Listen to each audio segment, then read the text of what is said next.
Aprender a utilizar nuestro espacio subterráneo es el lema de este CECROS 2025.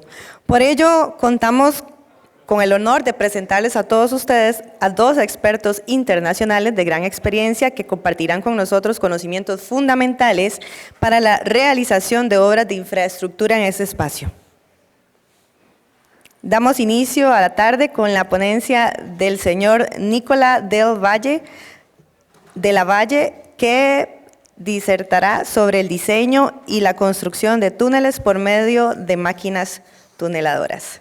El ingeniero es ingeniero en minas por el Politécnico de Torino, Italia, y ha dedicado su carrera a proyectos subterráneos de gran envergadura que incluyen túneles, cavernas y pozos en carreteras, ferrocarriles, minas, canteras, proyectos hidráulicos y centrales hidroeléctricas. Buenas tardes.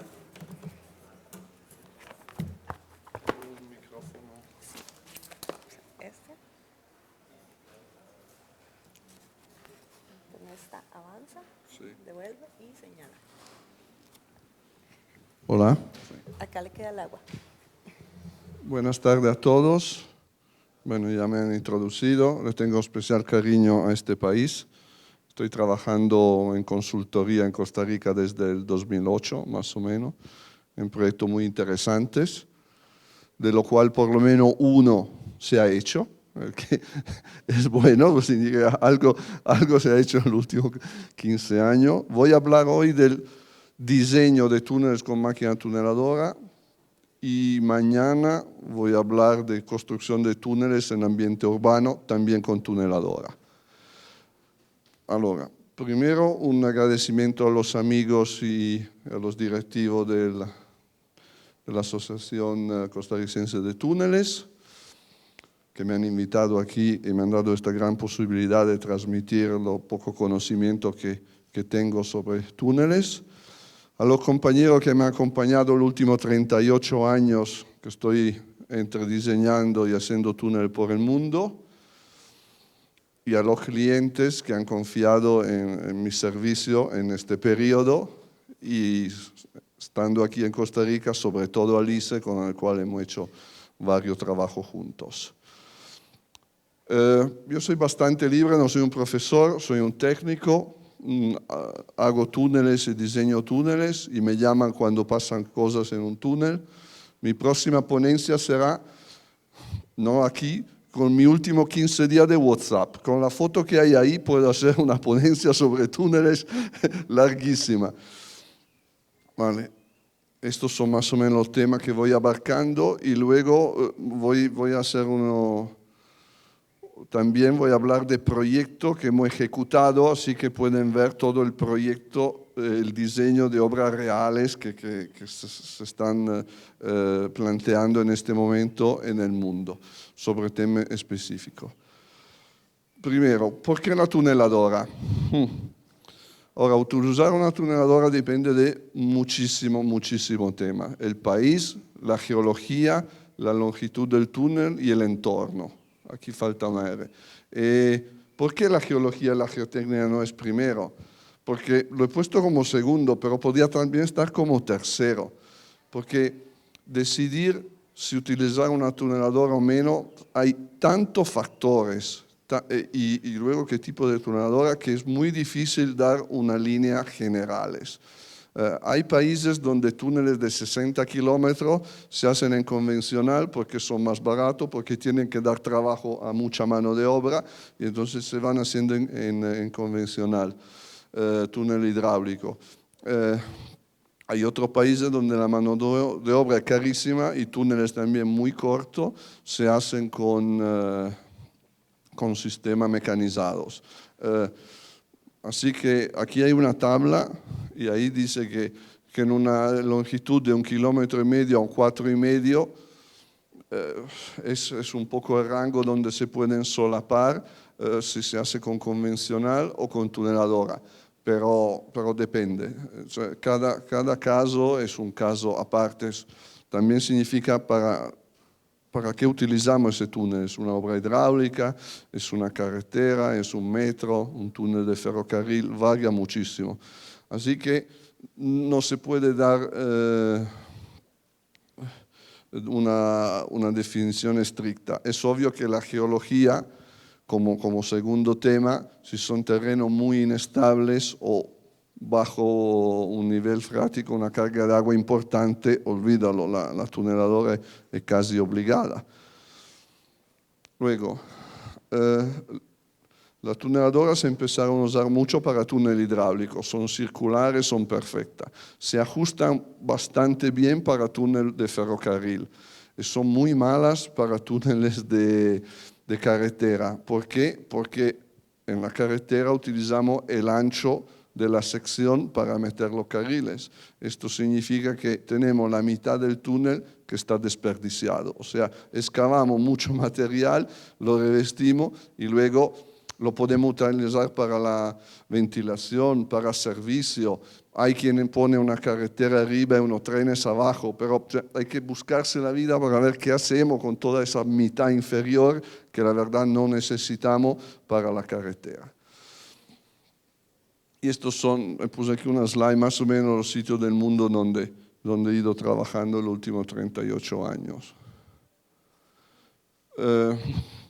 Esta es una tabla complicadísima que trata de resumir cuándo es mejor utilizar una tuneladora y de qué tipo.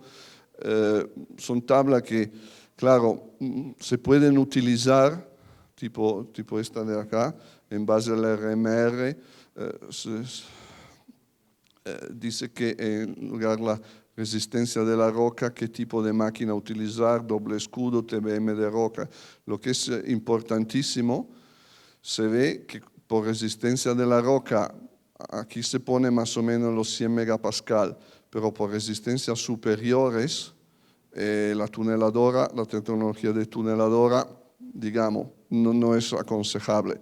Hoy por hoy podemos llegar a 150, 180 megapascal, unos granitos, unos basalto, una diorita muy duras, pero luego le haré un ejemplo. Por roca más dura, los rendimientos de la tuneladora actuales son muy bajos por un límite de resistencia de materiales del acero que podemos tener a disposición. Y esto es el caso. Esto es un túnel. Es un tramo de un túnel bajo los Alpes.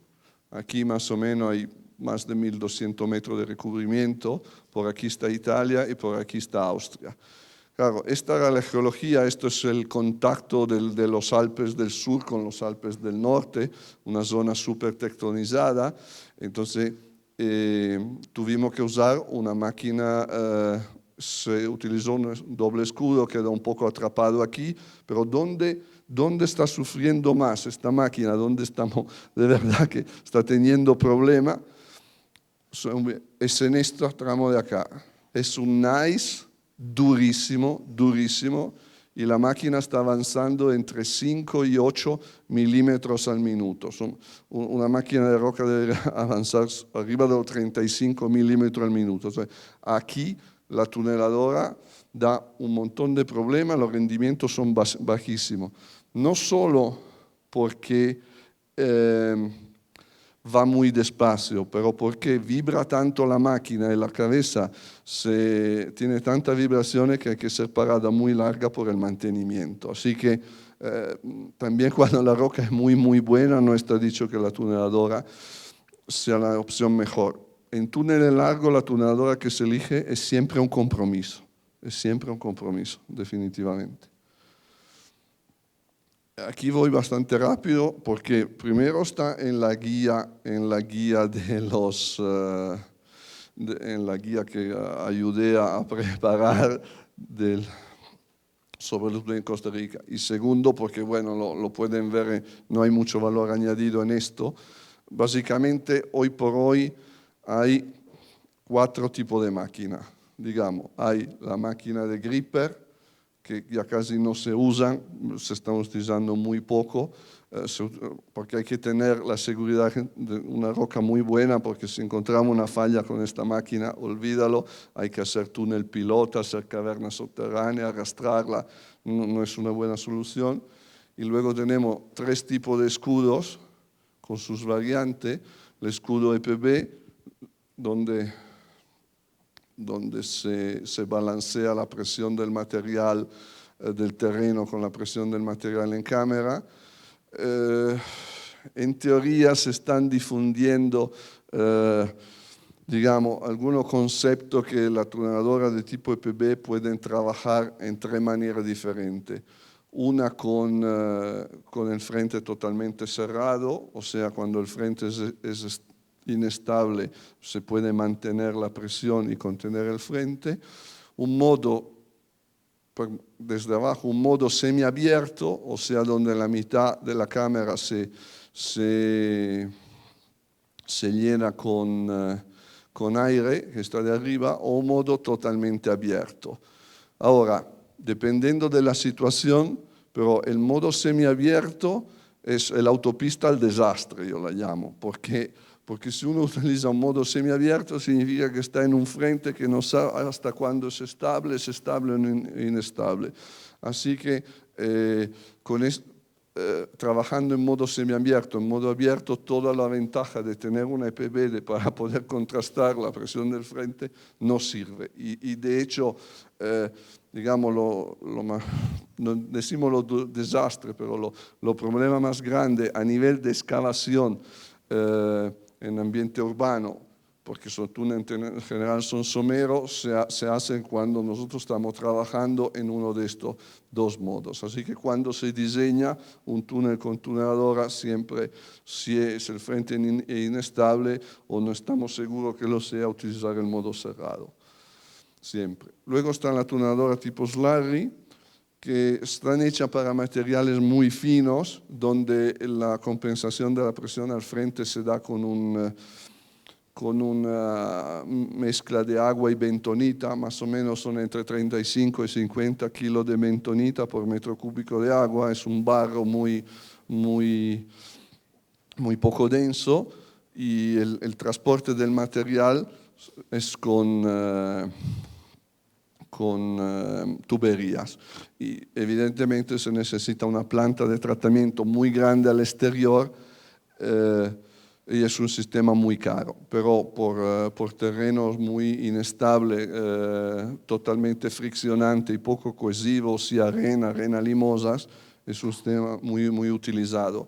Se está utilizando también mucho en algunos países, tipo en Singapur, porque permite de trabajar muy bien en transiciones suelo-roca.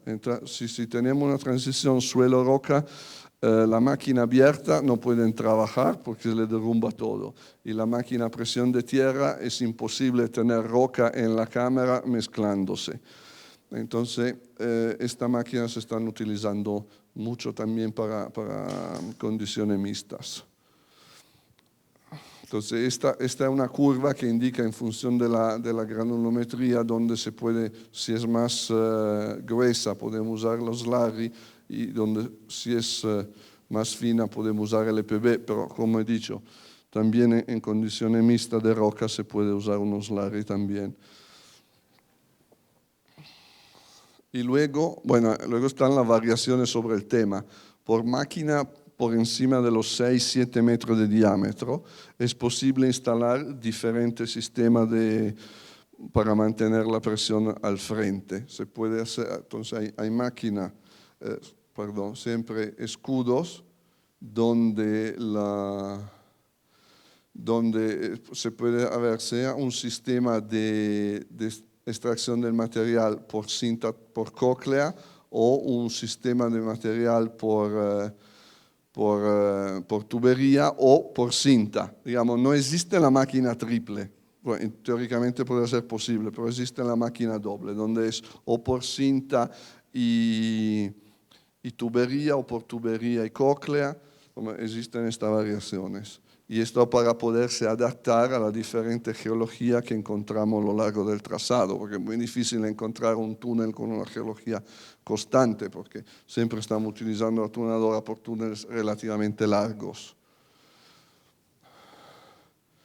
Entonces, para elegir la tuneladora se hace en base prácticamente a la condición del entorno, y en cuanto a la geología que encontramos, podremos tener una tuneladora de roca, una a presión de lodo, una a presión de tierra. Esto es la selección que tenemos. Hay algunos fabricantes que la llaman variable density o X-cross, pero son variaciones sobre el tema, o es una o es la otra. Ahora, normalmente cuando se diseña un túnel con tuneladora tenemos la geología y la geotecnia, que van a estudiar en detalle como cualquier otro túnel. Había una pregunta esta mañana, pero yo no veo la roca al momento, entonces ¿cómo decido el soporte? ¿Qué hago? Bueno, la geología hay que estudiarla muy bien con antelación, porque las máquinas tuneadoras son muy poco versátiles. Una vez que uno tiene 1.500 toneladas de acero dentro la montaña de una máquina de 10, 11 metros, no hay nada que hacer, está ahí. No es como uno tiene un jumbo a lo quito, pongo una rozadora, esto no va, voy con el martillo. El sistema que yo llamo convencional es mucho más versátil. Entonces la geología hay que conocerla bien de entrada. Y en cuanto a ese revestimiento, bueno, la geometría de revestimiento es fija, porque una tuneladora puede instalar una geometría de revestimiento en general, pero tú puedes jugar con la armadura. Entonces puedes tener 2, 3 tipos de anillos diferentes y en función de la roca que ves al frente o el material que sale sobre la cinta transportadora, puedes decidir qué tipo de revestimiento colocar. Claro, son decisiones que hay que tomar muy rápidamente, porque una tuneladora que hace 10 anillos por día, cuando cambia la geología tienes que decidir muy rápidamente qué anillo colocar. Y luego está el trazado. Esto es otro tema. La tuneladora tiene vínculos de trazado. Una tuneladora normalmente no hace radio inferiores a 300 metros. Esto para túneles de carretera o de ferrocarriles no hay ningún problema, pero en túneles de metro o inclusive hidráulico, donde los radios de diseño pueden ser muy inferiores, es muy importante que se tenga en cuenta a nivel de proyecto geométrico también el trazado, porque tienen límite de trazado. Luego, bueno, el estudio hidráulico, si tenemos túneles hidráulicos. Luego, toda la estructura que, digamos, son necesarias para lanzar una tuneladora, recibirla. Y luego, cuando vamos al túnel, la selección de la máquina, el anillo de revestimiento, los asientos, evidentemente, para túneles someros, el estudio de presiones, cómo se van a abrir las conexiones laterales, que yo llamo cross passage, pero pueden ser pozos de ventilación, pueden ser galería de escape, puede ser cualquier abertura que intercepte el túnel con dovelas, la auscultación, el monitoreos y las instalaciones finales. Aquí están todos los documentos, estos son muy similares a lo que está en la guía. Los datos de diseño, normalmente tenemos los sondeos, podemos hacer geofísicas, geosísmica, podemos hacer límite de APE, todo lo texto. Esto es muy bonito y muchas veces se puede hacer, pero muchas veces no se puede hacer. En el túnel que le he enseñado antes, con cobertura tan alta, si tenemos cobertura de más de 300 metros, ya hacer sondeo es difícil, más de 1000 metros es prácticamente imposible. Y entonces hace falta una buena campaña de superficie, mirar las fotos satelitales, digamos, ya en túneles muy profundos y en los Alpes, en zona de montaña, es muy importante tener no solo la geología de campo, pero también mucha geología geoestructural a nivel de imágenes. Así. El trazado ya he hablado y la sección tipo de un túnel, que hay que decidir, digamos, como dato de input, viene dado de la función del túnel. Aquí hay un tema muy importante para el diseñador, que es la tolerancia, porque En los túneles convencional, donde que tú haces antes la excavación y pones la formaleta después, si te equivocas un poco, bueno, lo vuelves a excavar, lo ensanchas, lo ajustas y luego pones tu formaleta perfecta. Entonces la tolerancia del túnel son relativamente pequeña. Mientras una obra con tuneladora, la tuneladora no es una bicicleta, es algo que para guiarla en el terreno, además hay situaciones geológicas cambiantes, se puede desviar bastante. De hecho, que un túnel con tuneladora se desvíe de 300 milímetros, puede pasar. Ahora, si tú le dices a un ferroviario que su túnel se ha movido de 300 milímetros por un lado o por el otro, le da un ataque, porque para los trenes esto es muchísimo. Entonces, es muy importante cuando se define el diámetro interior del túnel, considerar unos galibos, digamos, de excavación, con una tolerancia de excavación que normalmente van entre los 100 y los 150 milímetros sobre radio. Esto cuesta mucho porque significa que tenemos que hacer, por ejemplo, una tuneladora 300 milímetros más grande solo para tener en cuenta la tolerancia de construcción. Es un tema a tener bien en cuenta, esto de la tolerancia. Ahora, esta mañana ya tuvimos una clase magistral, claro, pero Marco estaba hablando con la línea característica de 1 milímetro, 1,5 milímetros. Aquí estamos hablando de línea característica con 20 centímetros de deformación.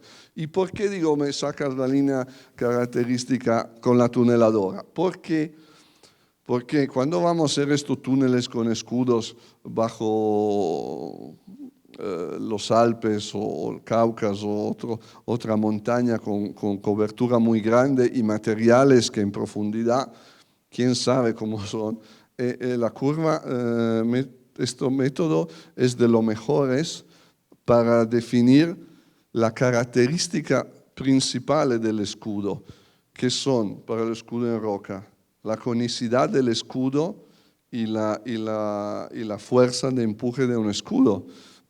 Hay una cuanta máquinas por ahí abandonadas, abandonadas porque no pudieron avanzar más porque la apretó el macizo. Entonces, con la curva característica, ya le explicó muy bien, nosotros podemos ver exactamente a lo largo del escudo, podemos hasta definir la longitud del escudo. Por esto los túneles en roca lo tratamos de hacer lo más corto posible, de manera que haya la menor superficie de contacto con el macizo posible. Entonces, con las presiones que se ejercen, podemos tener un empuje suficiente. Y es un dato también muy importante por el fabricante, porque necesitamos dimensionar el espesor de acero del escudo, sobre todo el escudo de cola que está vacío. Estamos hablando de espesores de acero de 6, 7, 8 centímetros a veces, Entonces, para poder aguantar los empujes del macizo. Entonces aquí, sí, bueno, luego vamos, porque he puesto un inserto de un trabajo que estamos haciendo ahora, pero más adelante. Bueno, luego cuando usamos una máquina que pueda contrastar la presión del frente, tenemos cálculos, se puede ser analíticos o con elementos finitos para definir si necesitamos sostener el frente o menos. Aquí hay muchas formulaciones diferentes. Se puede también utilizar la línea característica que nos dice cuánto se deforma el frente, entonces podemos ver si la deformación del frente queda en campo elástico, entonces en teoría podemos ir sin presión. Si entramos en un campo plástico en el frente podemos tener problemas. Y luego están los métodos de cálculos o analíticos con elementos finitos para calcular cuánto es la presión que podemos mantener al frente. Para que tengan una idea, una máquina EPB no puede trabajar en general a más de 4 bares. Alguien te puede decir llegamos a 6, 7. puede llegar mecánicamente, pero luego que avance con más de 4 bares es difícil. La máquina Slurry puede llegar hasta 12, 14 bares de presión. Estamos hablando de 100, 120 metros de carga de agua. Y luego está la evaluación del casero, que para el diseño también del escudo y del anillo de dovela muy importante. Mi experiencia me dice que sí, el casero es prácticamente muy difícil, algún profesor me dirá que no, de evaluar. Yo sé que normalmente en suelos la mayoría de los túneles están calculados con un casero entre 0,6 y 0,8 y en roca de 0,5 a 1,5. Y le diré algo, nunca he visto un túnel caerse por casero. No es algo que uno pueda decir el problema con tuneladora ha sido el casero. Y luego la fuerza de empuje de una tuneladora. Esto es muy importante. Entonces tenemos la fuerza para superar la fricción entre el escudo y el suelo, la más importante, y luego la fuerza de empuje para la presión de la cara frontal. Y luego todas las demás son fuerzas que existen, pero bueno, son fuerza mínima. La F1 puede ser un orden de magnitud o 2 mayor de toda la otra, y entonces de esto voy a hablar un momento. Aquí en este momento estamos diseñando unos túneles en Turquía. Estos túneles están en una zona muy conflictiva. No porque estamos al lado de Siria, no, eso es geopolítica.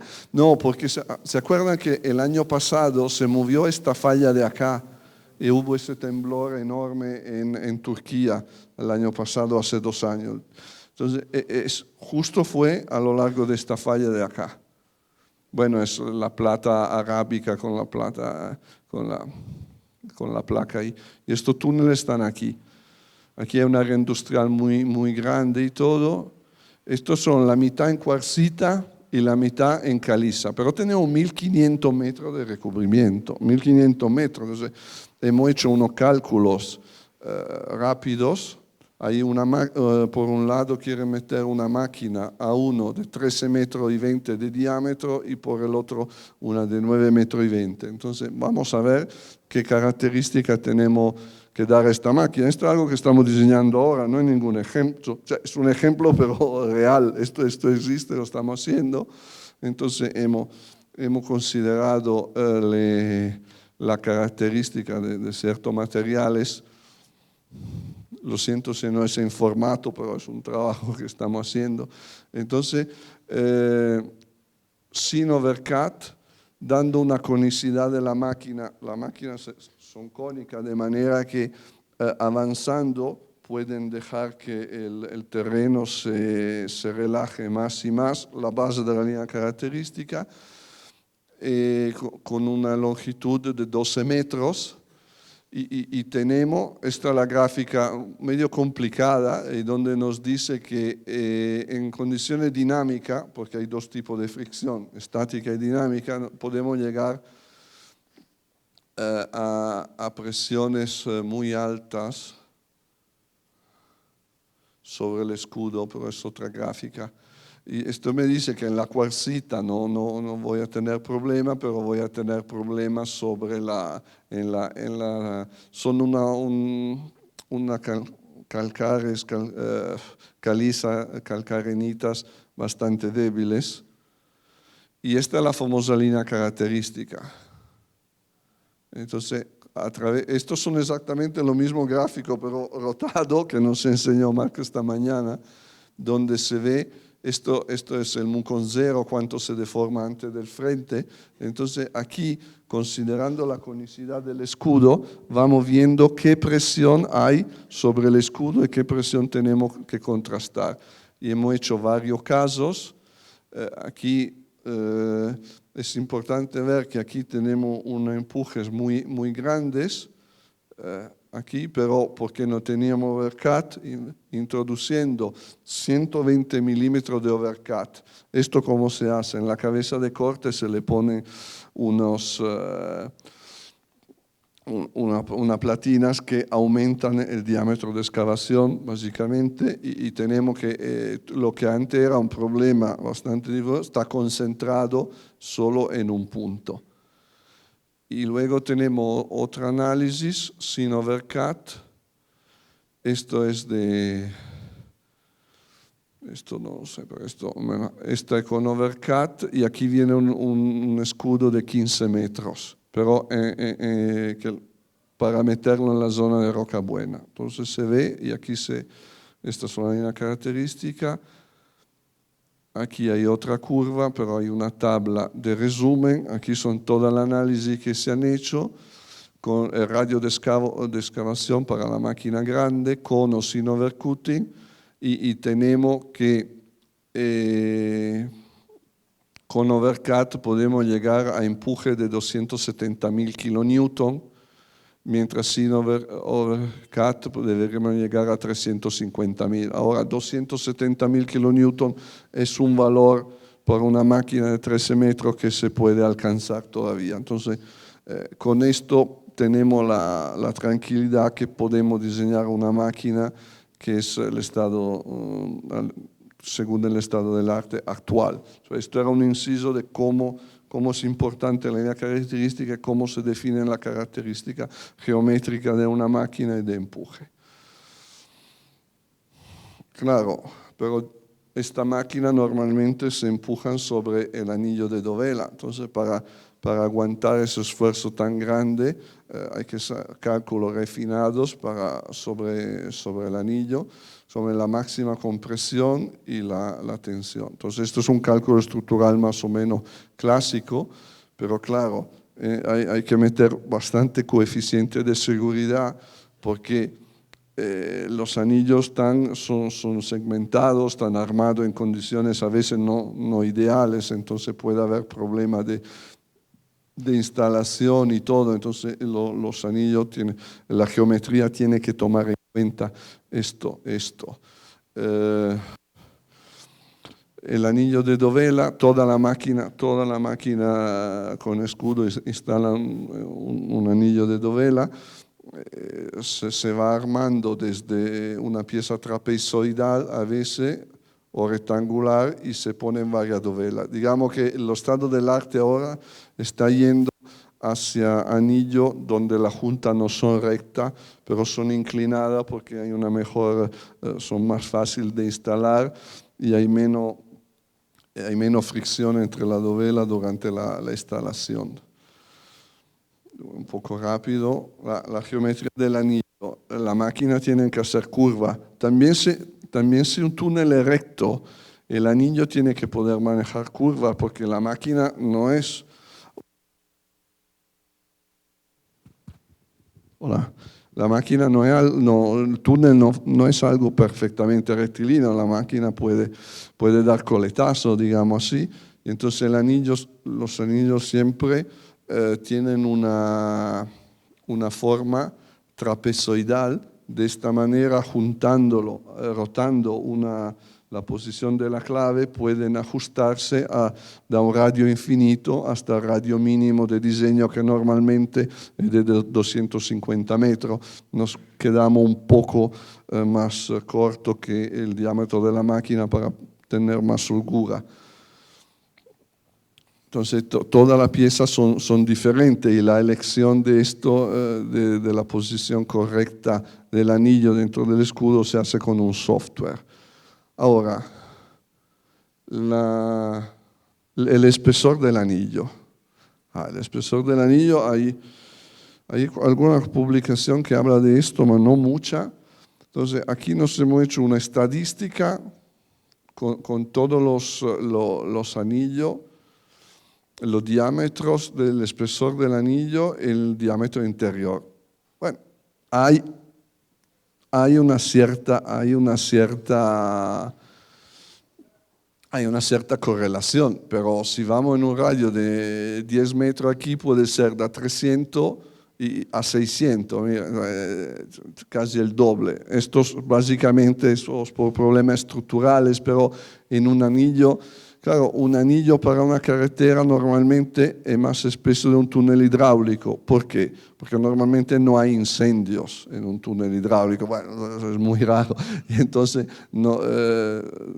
una de las maneras de contrastar los efectos de un incendio es darle más espesor al anillo, de manera que aunque en caso de deterioro dovuto a spalling por el fuego, igualmente quede una sección resistente suficiente. De toda manera, esta línea es más o menos el 5%.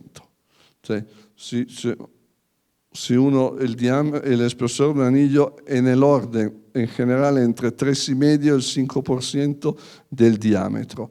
Más que eso, estamos tirando dinero, porque estamos poniendo un anillo más de lo necesario, son condiciones muy especiales. La definición geométrica, esto no se ve. El anillo, hay anillos desde 1 metro hasta 2 metros o 2,20 metros de longitud. Y esto está relacionado con la dimensión de la máquina. Dice, pero ¿por qué una máquina de 5,5 metros no puede poner un anillo de 2 metros? Es una cuestión logística, porque no hay manera de llevarlo hasta el erector adelante. Es logística, porque la máquina es pequeña, no puedes meter una dovela demasiado grande, porque no entraría. Entonces, esto es un poco la situación.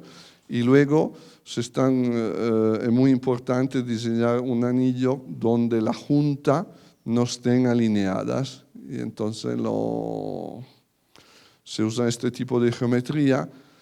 Y la conexión en este anillo era con tornillo, en esta es con conectores. El estado del arte hoy por hoy es casi todo con conectores. Y luego dentro un anillo podemos tener estructura también importante. Está la línea 9 del metro de Barcelona, donde aquí arriba y abajo pasarán trenes. Y entonces el anillo como estructura circular tiene que estar comprobado si internamente colocamos otras estructuras que descargan su fuerza directamente contra el anillo y de aquí al terreno.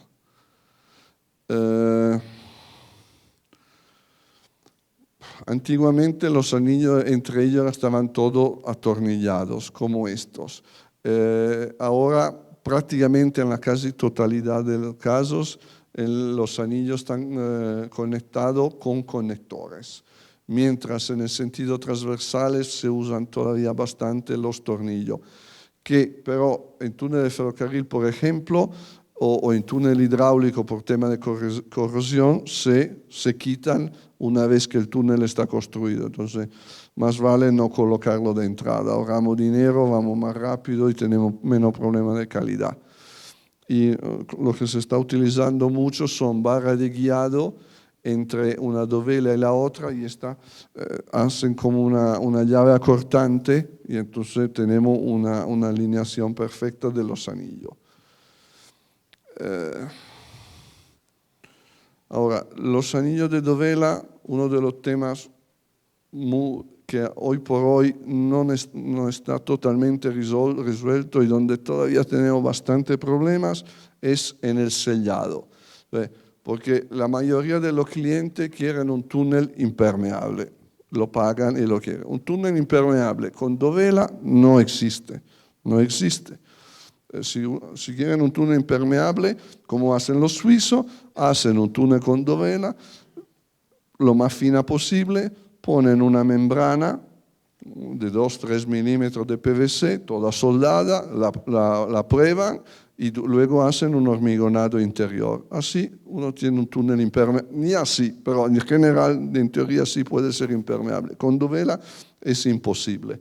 Por esto, en la guía hemos introducido que tiene que haber un mínimo de agua que se pueda tolerar de 0,5 o 0,2 litros metro cuadrado día.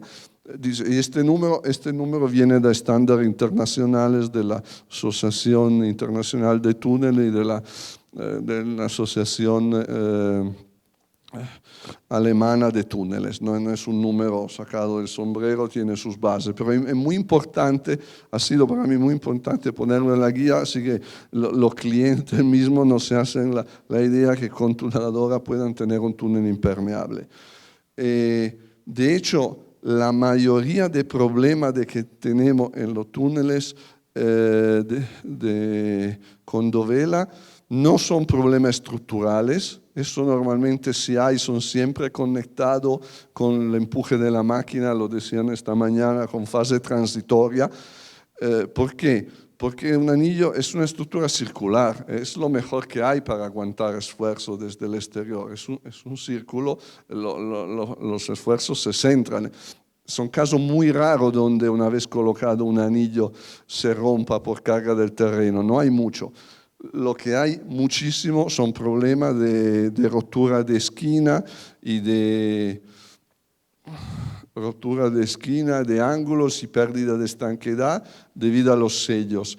Toda esta foto de aquí son fotos tomadas de un informe de un grupo de trabajo de la International Tunneling Association sobre daños a dovelas y cómo repararlo. Ahora, la mitad de este informe está dedicado a la pérdida de estanqueidad. Y está escrito aquí que la pérdida de estanqueidad está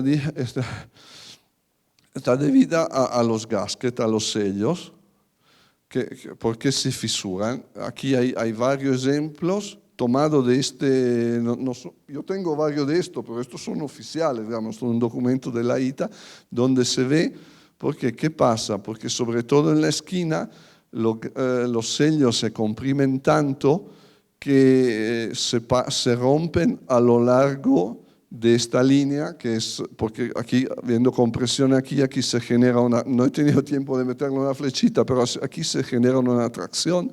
Entonces, la definición de esta distancia es uno de los parámetros más importantes para el diseño geométrico de un anillo de dovelas. ¿Cómo? Sí, es esto, porque es lo que más guerra me está dando como consultor y como diseñador, porque alargar esto significa no podemos retranquear el gasket, cioè esto es el interior del anillo, esto es el exterior, porque luego perdemos fuerza de contacto entre dovelas y entonces el esfuerzo axial disminuye compatible. Entonces, esto significa que hay que hacer la dovela un poco más espesa. Estamos hablando de 15 milímetros, no mucho más. Pero esto nos está dando mucha guerra. Y es de la tecnología del anillo de hormigón el punto más delicado en cuanto a diseño. Mientras en cuanto a instalación, el punto más delicado es la inyección del hueco anular. Como vianante, la máquina normalmente excava un hueco que da 12 a 18 centímetros más grande que el anillo. ¿Por qué? Porque está el escudo, está la cabeza y todo. Están los cepillos de estanqueidad. Entonces es necesario rellenar este espacio. Y este espacio hay que rellenarlo con algo que frague más o menos pronto y que sostenga el anillo. Podemos haber diseñado el mejor anillo con la mejor geometría, pero si no rellenamos rápidamente el espacio, el anillo está en el aire, se ovaliza, se deforma, se generan offset y así. Así que mientras los sellos es un tema de diseño, yo puedo diseñar lo mejor que puedo un anillo, pero si cuando se instala no rellenan bien esto, es un problema. Y aquí he puesto, bueno, aquí he escrito lo que pasa. Esto, bueno, es un anillo rellenado donde el espacio anular era rellenado con bicomponente en un material seco. Aquí se ve, todo esto son pernos de fibra de vidrio que se han hecho para consolidar. Esto es un crosspasser, se han roto los anillos y aquí se ve muy bien que se ha rellenado muy bien el espacio anular. En otro túnel, dopo 4 años que se había construido, el anillo se seguía moviendo. Hicimos unas perforaciones y salía un líquido amarillento rarísimo que no venía del macizo, era que durante la inyección con un material bicomponente no habían dosificado bien los componentes y el material que estaba atrás no había endurecido. Entonces teníamos desplazamiento de los anillos, pero desplazamiento de hasta 20 centímetros, ovalizaciones, porque no se había rellenado bien el espacio anular. Entonces esto no hay nada que hacer, porque un anillo hay que bloquearlo saliendo del escudo. Entonces la inyección del hueco es uno de los puntos más importantes. Luego, el estudio de asiento. Esta mañana nos ha dado un pincelazo Marco. El estudio de asiento se puede hacer, mira, esta es la misma curva. Esta es una gaussiana. Yo no sé por qué, porque normalmente los suelos no saben mucho de geotecnia, entonces se deforman como quieran, pero de la curva de Gauss están muy enterados, porque cuando vamos a plotear los puntos y lo veremos mañana en una case history, cuando vamos a plotear los puntos de un asiento, cae muy bien en una curva de Gauss. Mucho mejor que en los elementos finitos, porque los elementos finitos en tema de asiento, ojo, tienden a subestimar las distorsiones angulares, porque son mucho más amplios. No se fíen de los cálculos de asiento con elementos finitos, porque las distorsiones angulares, que son las que dañan los edificios, porque que un edificio se levante o baje, no pasa nada. Está ahí, miren la Catedral de la Ciudad de México, ha bajado de 5 metros, bueno, un poco se ha deformado, pero sigue ahí. Un edificio sufre mucho cuando entre dos cimentaciones hay mucha diferencia de movimiento. Esto es muy importante, el estudio de asiento, y se puede hacer por monotubo, y los sistemas de digamos, con la curva esta de Gauss, de la fórmula de Peck, nos encontramos muy cómodos. Es un sistema que se puede utilizar, es muy seguro, tampoco muy conservador, para evaluar los asientos de la tunadora, que siempre vamos con pérdida de volumen de 0,5, como explicamos esta mañana. Y lo que se hace normalmente es, a lo largo del trazado de un túnel, se marcan toda la zona donde, con los diferentes niveles de asiento, de 25 milímetros en el centro. Aquí hay una influencia de un pozo con un túnel.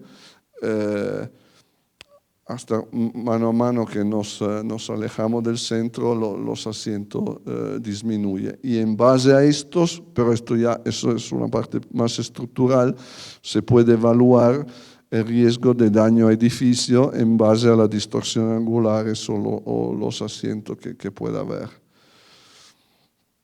Esto en base a la cubeta de asiento. Una cosa importante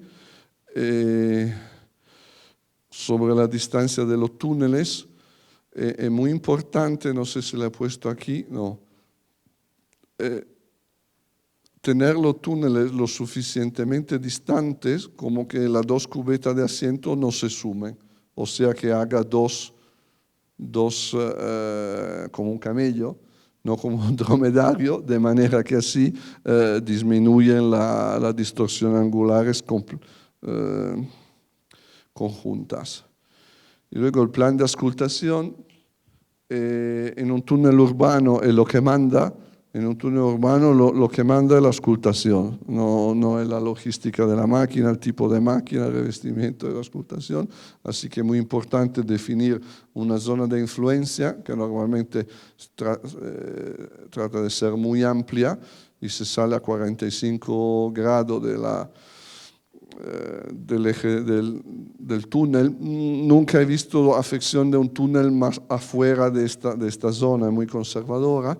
Y aquí hay que meter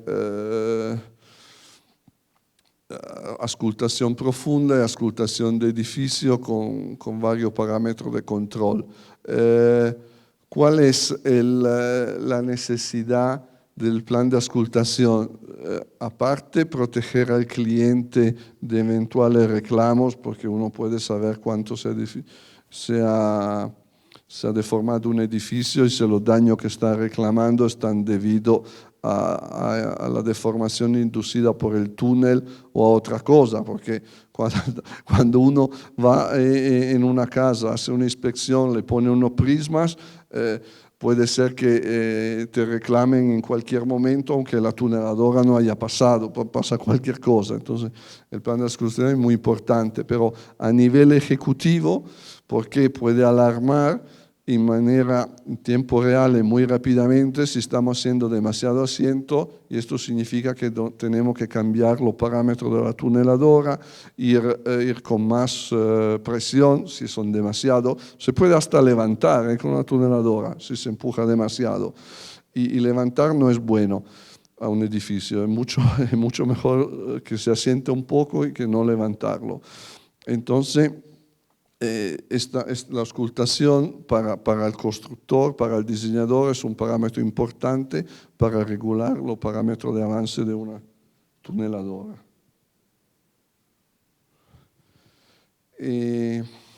Ahora, como he puesto aquí un ejemplo importante de todo un diseño completo de un túnel con tuneladora, de una carretera por debajo de un río en Polonia, un proyecto que acabamos de terminar y se está licitando la construcción en este momento. ¿Por qué hacemos un túnel por debajo de un río y no un puente? Porque este es el río y esto es un barco oceánico. Esto en la ciudad de Stettin, en Polonia, ha sido Alemania hasta el año 60, y luego ha sido pasado a Polonia, es algo debido a la Segunda Guerra Mundial. Era uno de los astilleros más importantes de Alemania, y entonces aquí tiene que pasar una autopista que conecta el norte de Polonia con Europa, con la Alemania, aquí, y entonces no se puede hacer un puente, entonces estamos obligados a hacer un túnel. Es una autopista de 48 kilómetros de largo, de 3 carriles, o sea, dos carriles para el tránsito de 350 y una corsia de emergencia de 2,5, con una velocidad de diseño muy grande de 100 kilómetros por hora para un túnel así. Nosotros arrancamos de un diseño preliminar. Digo esto porque aquí tocamos un poco todos los argumentos de diseño de un túnel. En el diseño preliminar habían hecho un túnel de 14,75 metros interior, pero miren aquí había un área de 3 metros porque habían dado unos radios muy pequeños para una carretera. Y entonces por tema de visibilidad había que ser un túnel más grande de lo necesario para los 3 carriles, pero por tema de visibilidad, porque mire, habían hecho un trazado muy tortuoso por ser un túnel normalmente se puede ir recto. Y luego esto lo repasamos ya en la mañana, esto era de acuerdo a una norma polacas, pero una cosa que me dio escalofrío es que cada 250 metros había un nicho y considerando el sistema de túnel convencional, pretendía romper el anillo de dovela en arena con 6 o 7 bar de presión y colocar un nicho. No por nada, en las guías de acá hemos dicho que la instalación puede ser dentro del túnel, porque si vamos a romper un anillo por dovela cada 200 metros, 150 para hacer un nicho, es increíble. Entonces, el prediseño estaba hecho, digamos, habían hecho una sección circular, pero habían conservado todos los sistemas de seguridad y todo de un túnel convencional. Entonces, cuando entramos nosotros en el diseño, tratamos de cambiar con un trazado mucho mejor, conservando los lugares de los portales casi y todo, pero no hubo manera de cambiarlo. Tratamos de cambiar también el trazado de manera sustancial para evitar cierta área sensible de una fábrica de amonía que hay aquí, pero no, el cliente se puso muy rígido porque quería el acceso al lado de esta fábrica porque la pudiera servir bien, y ya que la fábrica futuro tenía algún tipo de instalación en ciertas áreas que nunca descubrimos de qué, nos obligó a hacer un trazado bastante tortuoso, y esto nos dio muchos problemas. Otro tema importante es que la pendiente del túnel, como lo han visto esta mañana, una pendiente mínima en un túnel por razones de drenaje y todo, tiene que ser el 0,5%. ¿Esto qué conllevó? Que aunque el río fuese aquí y podíamos pasar 1 metro por debajo del túnel, tuvimos que bajar muchísimo más, tuvimos que pasar mucho más con el trazado, entonces presiones de trabajo más alta, dovela más fuerte, porque tenían que tener más presión, porque aquí estamos en arenas, aquí si hay 7 bares de 70 metros, hay 7 bares de agua sobre el revestimiento, para que esta segunda parte del túnel, digamos así, tuviera la pendiente mínima. ¿Sí? Para poder mantener, cómo el trazado geométrico de una carretera te vincula a un túnel. ¿Ya? ¿Me das 5 minutos? Y otro tema importantísimo, ojo, cuando diseñáis un bitubo, en suelo, en roca no, pero la distancia entre los túneles, tuvimos que alejarlo mucho porque en terreno tan blando, eran depósitos glaciales y fluvioglaciales, había una influencia tremenda aumentaban los momentos del 25% cuando se excavaba el segundo túnel. Bueno,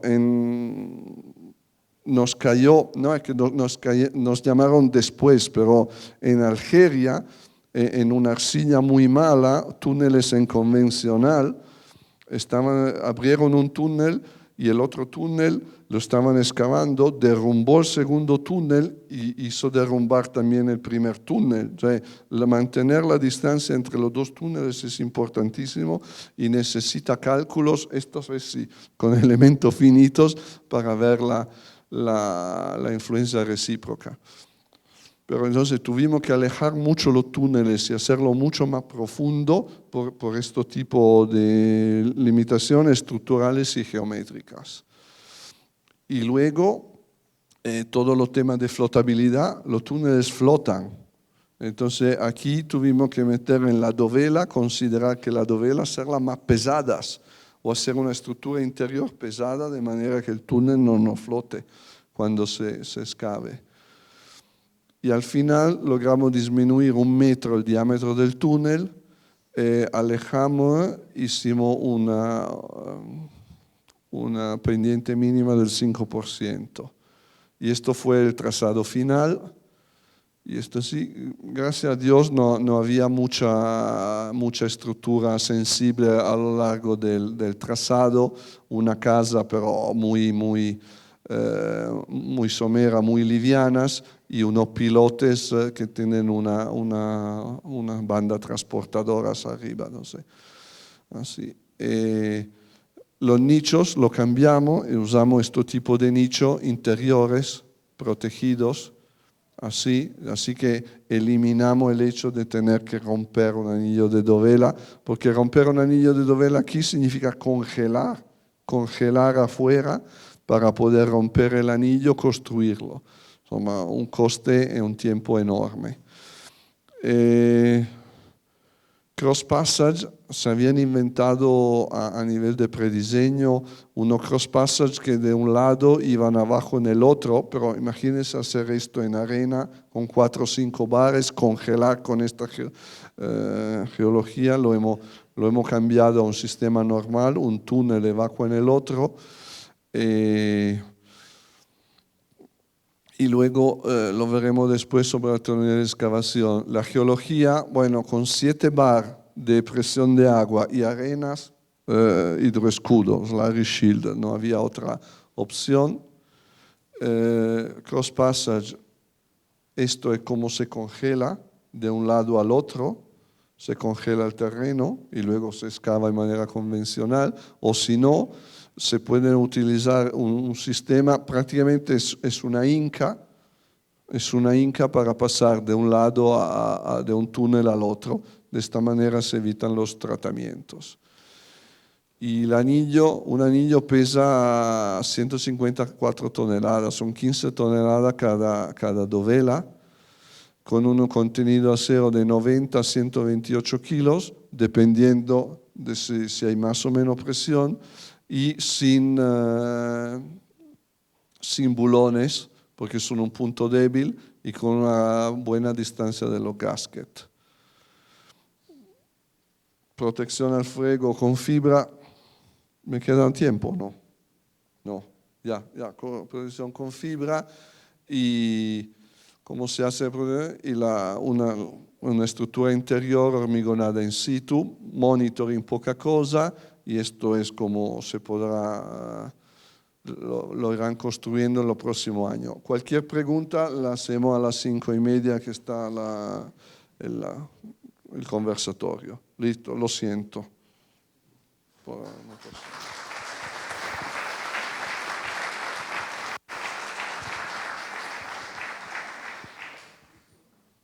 Ya se apagará.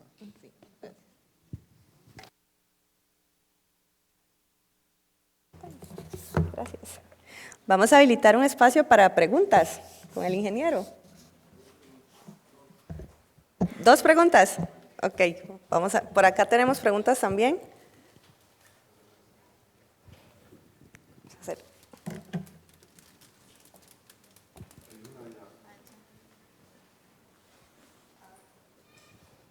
No, la pregunta.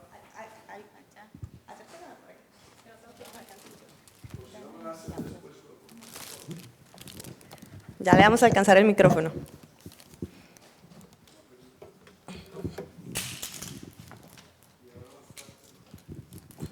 Bueno, muchas gracias por la presentación. Son 2, pero voy a hacerlas cortitas. La primera es en el caso del túnel que veíamos de Turquía, en el gráfico de la fricción dinámica y estática, esas placas metálicas que se le ponían a la cabeza de corte para ampliar la excavación eran con el objetivo de reducir esa fricción. Claro, porque en la línea característica se excava más grande y hay más deformación, me queda más holgura entre la superficie de excavación y el escudo. Y es una manera ficticia nos movemos más abajo en la línea característica. Y la otra pregunta, cuando mencionaba que el cálculo de asentamientos con elemento finito se subestimaba. La distorsión angular. Exacto. Sí. Si uno trata de hacer el modelo más grande para tratar de que el efecto de borde no influya en esos resultados. No, es igual, no es independiente porque es independiente. O sea, tenemos mucha experiencia en eso, digamos, y también por la back analysis nos lo confirma.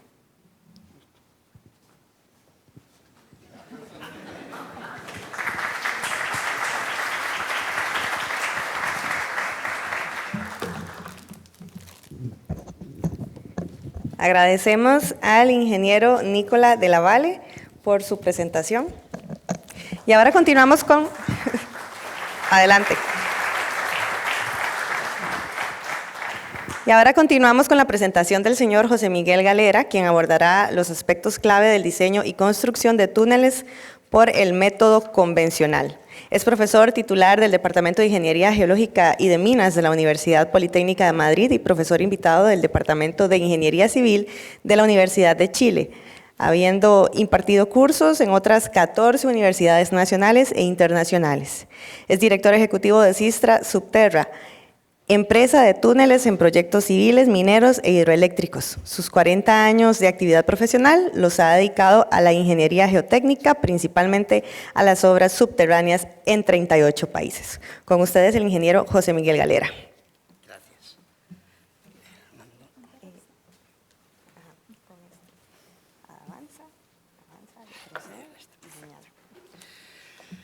Muy bien, pues me van a permitir que lo haga desde acá por... Como tengo la pata así, mejor. Decía el profesor Romana, lo comentaba, que un buen profesor es aquel que habla de lo que le digan que tiene que hablar, lo cual ha sido cierto, y en el tiempo que le marquen. No sé si acabaré ahí 10, pero prometo que hay cuarto, sí. Bueno, el tema de la presentación es eso, un poco muy bien estructurado. Hemos escuchado a uno de los mejores especialistas hablar sobre los diseños, los principios de diseño para TBMs. Me toca hacer lo mismo con los métodos convencionales. Quiero, evidentemente, antes agradecer a la organización. He tenido la suerte de trabajar aquí, no tanto, en básicamente proyectos hidroeléctricos, en Los Negros y en Torito. Tuve la fortuna de trabajar y créanme que es un honor y un placer compartir con ustedes estos 2 días, así que muchas gracias a la CROSS por esta invitación. Este es el contenido. Yo, tengo muchos defectos. Uno de ellos es que doy mucha importancia al terreno. El terreno en un túnel es el que manda. Entonces empezaremos a ver precisamente temas que son absolutamente estos, casi yo diría que el 2, el 3 y el 4, me voy a repetir como la cebolla, en curvas características, etcétera, etcétera, pero quizá dando un mayor énfasis al terreno, viendo qué necesitamos saber, todo lo que queríamos preguntar, pero temíamos, todo lo que necesitábamos saber, pero temíamos preguntar sobre el terreno. Precisamente a raíz de eso, cómo se comporta un túnel, cuáles son los métodos para diseñar sostenimiento, y a partir de ahí ya sí nos meteremos un poco más en temas específicamente relativos a los métodos convencionales. ¿Qué es el sostenimiento que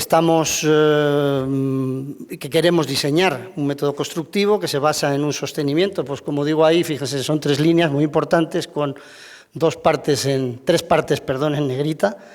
Uno es un conjunto de elementos resistentes, llámense dovelas en el caso de escudos, llámese en el caso de TBMs, gripper TBMs o métodos convencionales, pernos, hormigón proyectado y cerchas metálicas. Elementos resistentes, primera cuestión, el sostenimiento son elementos resistentes. Segundo, ¿qué función tienen? Confinar el terreno, no sostener todo lo que tienen, como también se ha dicho acertadamente esta mañana. Y tercero, conseguir la estabilización de esa excavación en unos elementos, en unas magnitudes que evidentemente sean aceptables. Por tanto, fíjense que aceptar eso significa que el principal protagonista es el terreno. Y eso fue el gran descubrimiento de pasar de espesores en los años 30, 40, 50 de metros de concreto a centímetros. Eso fue el principio del nuevo método austriaco. Cuanto más dejemos relajar al terreno, menos soporte necesitamos. Y eso se ve muy bien en las curvas características. Segundo, que ese sostenimiento solo debe de permitir trabajar, sobre todo en los casos ya que entramos en elastoplasticidad, confinadamente al terreno, ejerciendo una presión perpendicular a él. Y tercero, que el revestimiento fundamentalmente es funcional. Evidentemente hay excepciones, y muchas excepciones, o algunas excepciones, como puedan ser el sismo, el agua, o fenómenos tiempo dependientes como el hinchamiento, el creep, etcétera, etcétera. Esta transparencia, me voy a ir un poco más deprisa, quiero quedarme en lo que dicen los anglosajones, design as you go, que nosotros como hispanos podríamos interpretar como vamos viendo según salga. No, design as you go no es una improvisación. Design as you go es precisamente el monitoreo. Este es el último trabajo de Huck y Brown, ya por se murió hace muy recientemente y es el último artículo que hace. Y fíjense que puedo hacer muchas cosas y diseñar, pero cuando yo excavo y monitoreo, muchas veces, la mayoría de las veces, tengo que ir arriba del todo y volver sobre los principios. Por lo tanto, el design as you go es adaptarse a lo que realmente es el terreno. El terreno, evidentemente, también se acaba de morir Richard Goodman, tiene una frase buenísima que decía, con suficiente tiempo y dinero, llevo 40 años, como se ha dicho, jamás he tenido suficiente tiempo y dinero, pues decía Goodman que se puede saber todo lo que hay que saber sobre un determinado emplazamiento. Pero esa frase, que es buena, era mejor, entre paréntesis, que dice, personalmente creo que eso en algunos lugares no es posible nunca. Entonces, este design as you go es básico. La ingeniería del diseño en métodos convencionales, pero también terminan cuando el túnel está excavado y sostenido. Luego podremos colocar aceras, pavimentos, entonces ya no, pero hasta que no está excavado y sostenido no podemos ir. Por lo tanto, tenemos que disponer de un conocimiento preciso del terreno. Esto es un poco un gráfico que yo utilizo, que es básicamente las fases que ya se han dicho, una fase que es el estudio geotécnico, haciendo una serie de técnicas, estableciendo, que esto sí que voy a hacer más hincapié luego en lo que necesitamos saber del terreno, y con esto tendremos el modelo geomecánico, que es más amplio que el modelo geológico, porque incluye hidrogeología, geomecánica, etcétera. Pero luego ya haremos muchos, el papel lo aguanta todo, pero tenemos que hacer una previsión de convergencia, una previsión de cómo se va a comportar el terreno y construir en esta fase 3.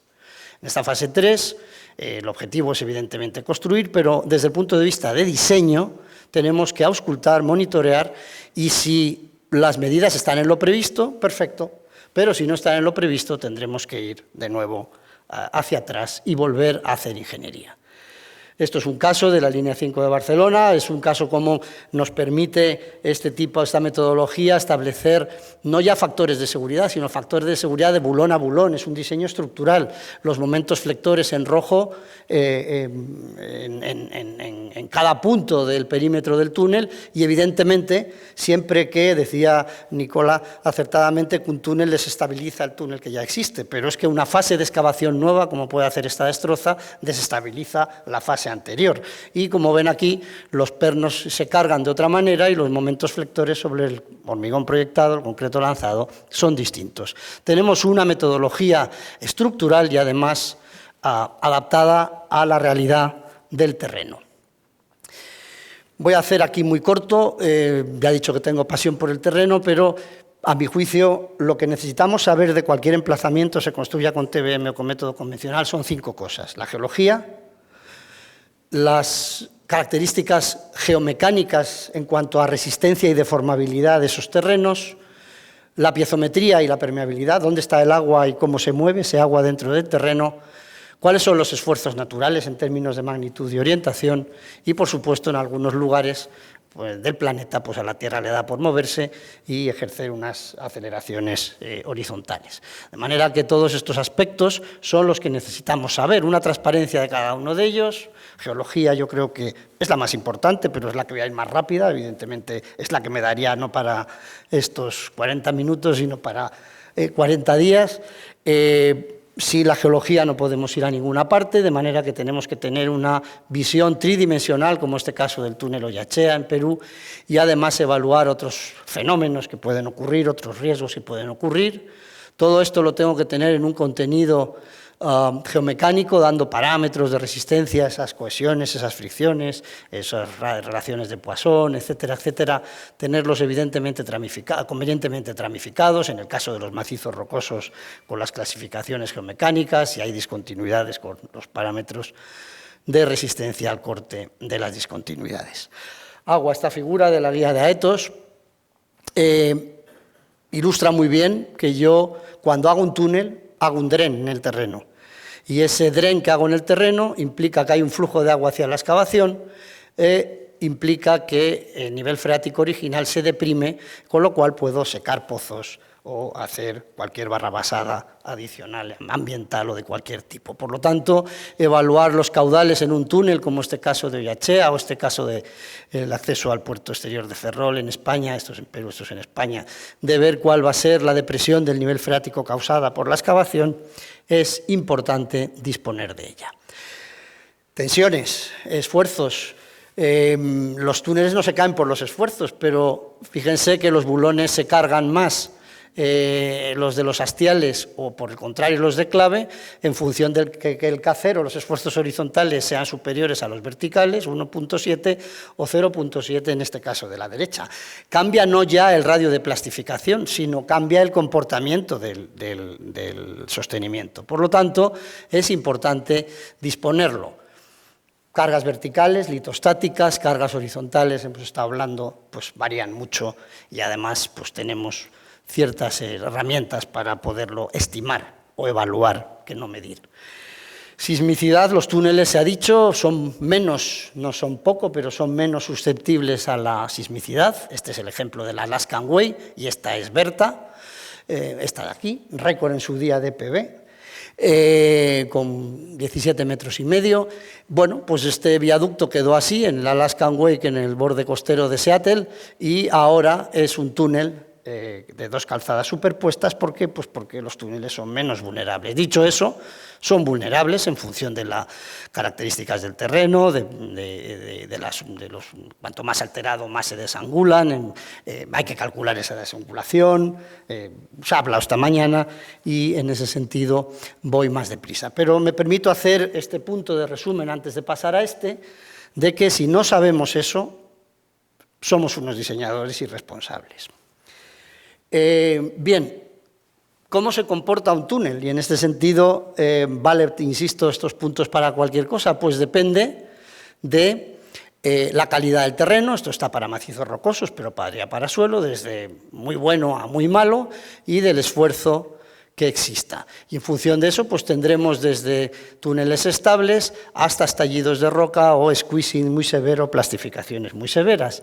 Y por lo tanto, un buen proyecto debe definir la naturaleza del terreno, sus parámetros de resistencia y de deformabilidad, pero también los esfuerzos que tiene que haber. Esto es un ejemplo para ilustrarlo, que dicen que una imagen vale más que 1000 palabras, del túnel de Abdalaziz, que el ingeniero Marlon recordará. Son las lutitas variegadas, apenas muy pocos megapascales, parte elástica, parte elastoplástica, por rotura, ya está la roca, la probeta rota y se ve perfectamente, obviamente va perdiendo resistencia y se queda con una resistencia residual, de manera que podemos definir en un ensayo a velocidad constante, evidentemente de compresión uniaxial, la parte elástica, la parte elastoplástica, la rotura y la por rotura y la resistencia residual. Si esto ahora, que es muy gráfico y muy entendible en términos de esfuerzo de formación, lo pasamos a esta gráfica, son arcillas variegadas, como ven ustedes, en la parte del portal sur del túnel de Abdalaziz, apenas poco más de 10 megapascales. Si yo tengo esos 10 megapascales, probablemente esté hablando de deformaciones centimétricas. Si es elastoplástica, algo más, ya alcanzando 1 decímetro. Si estoy en la porrotura, serán varios decímetros, pero es que si estoy en residual, estaré hablando incluso de deformaciones ya cercanas al metro. ¿Qué pasa si yo, mis copycutters, estos cortadores de gálibo que ha hecho mención Nicola, no los, que se ven aquí perfectamente, no los diseño adecuadamente? Pues ¿qué pasa esto? Esto es el escudo, que aquí ya perdió la pintura, totalmente atrapado por estas lutitas, o este cangilón, que podría ser este mismo, o ese otro, también mismo atrapado, hecho desde una galería, para desatrapar la máquina. Por lo tanto, el terreno es el que manda. Terreno, vamos a ver algo de los esfuerzos. Los esfuerzos, hemos hablado de los esfuerzos naturales, pero cuando yo excavo un túnel, ya de acuerdo a las ecuaciones de Kirch de finales del 19, hago las radiales 0 en todo el perímetro y multiplico por 2 las tangenciales. Por lo tanto, ya tengo que tener en cuenta este efecto de esfuerzos inducidos que la propia excavación, valga la redundancia, induce sobre el terreno. Y si además estoy en elastoplasticidad, esta duplicación de las tangenciales se me desplaza el radio de plastificación totalmente hacia el exterior del túnel, creando ese radio de plastificación que hemos visto también en alguna de las ponencias anteriores. Bueno, pues sabiendo un poco sobre terreno y sabiendo un poco sobre esfuerzos, vamos a juntar los dos, y este gráfico del ORIG pues nos lo junta en términos de RMR y, por lo tanto, terreno muy bueno, terreno menos bueno y esfuerzos muy bajitos, intermedios o altos, pero fíjense que ya relacionados a la resistencia a la compresión del terreno, ¿no? Por lo tanto, confrontar calidad, resistencia del terreno, sea suelo, sea roca, y esfuerzos in situ existentes, es la herramienta para predecir cómo se va a comportar este túnel, si vamos a estar en estos comportamientos o en estos otros. Lombardi, un ilustre colega italiano, pues tiene esta gráfica que a mí me encanta por simplificación. Hemos estado hablando curvas características, hemos estado viendo longitud de pase, quizá hemos hablado poco de la longitud de pase, pero cuando yo hago una longitud de pase que está en este color anaranjadito, pues todas estas sigmas que hay por ahí que hemos visto, que se multiplican por 2 las tangenciales, que las radiales se hacen 0, bueno, pues depende del K0, todas estas, están actuando sobre esta longitud de pase que yo estoy dando, y en función de que esos esfuerzos me permitan a esa probeta que hemos visto antes comportarse elásticamente, mi frente será estable. Mi deformación, que ya hemos visto que empieza por delante del frente de excavación, mínimo 2 diámetros, acertadamente se ha dicho, van a ser pequeños, y yo tengo un efecto arco natural pegado al perímetro del túnel. ¿Qué pasa si en esa probeta que hemos visto de las lutitas variegadas de Ardalajís, los esfuerzos que hay en esta longitud de pase están en el entorno de la resistencia del terreno? Evidentemente no de la probeta, tendríamos que hablar del efecto escala. Pues va a pasar que mi frente va a extruir, que voy a tener deformaciones más grandes, pero que se van a estabilizar, que voy a tener un radio de plastificación, como hemos visto antes, y que por lo tanto ese efecto arco se me desplaza afuera de ese radio de plastificación donde el terreno se mantiene intacto. Y finalmente, si los esfuerzos en esta longitud de pase, en este avance principal que dice aquí Lunardi, superan ampliamente la resistencia del terreno, lo que va a pasar es que mi frente va a fallar, mi túnel va a ser inestable y no se me va a formar un arco, un efecto arco. Hay una manera muy sencilla. Hooke y Marinos funciona francamente bien, evidentemente con las limitaciones que tiene aplicarse en formulaciones analíticas sencillas, que me dice que en función de la resistencia del terreno, no de la probeta, con los esfuerzos que hay in situ, pues si estoy en 1, evidentemente si estoy en esta parte de la gráfica, pues me fumo un puro porque estoy en elasticidad pura. Si estoy con menos de 0,6, me sigo fumando un puro porque estaré en elastoplasticidad muy somera, pero ya, amigos, si empiezo a estar en 0,4, ya empiezo a tener problemas de squeezing importantes y, por supuesto, moviéndome hacia la izquierda, pues puedo llegar a tener problemas extremos. Los esfuerzos, me contaban a mí en resistencia de materiales, cuando estudiábamos hormigones, mi profesor me decía, no existen, ¿veis algunos esfuerzos? Aquí no hay esfuerzos, no veo, pero yo puedo coger una cinta métrica y medir. Y puedo medir centímetros, milímetros, decímetros. Entonces puedo medir un 1%, un 2%, un 3% en función de la anchura de la excavación. Y eso es lo que yo mido al final, fundamentalmente al hacer un túnel. Y fíjense, por tanto, que esfuerzos moderados pues me suponen pocos problemas, deformaciones moderadas, deformaciones altas, muchos problemas. Esta gráfica que incluye Hooke en el Rock Engineering del 2007 y que es fantástica, pues es un código semafórico. Hasta 0,7 todos los semáforos están en verde. 0,7 de deformación, pocos problemas. No quiere decir que vayamos en obra civil a 0,7, pero es una deformación apreciable.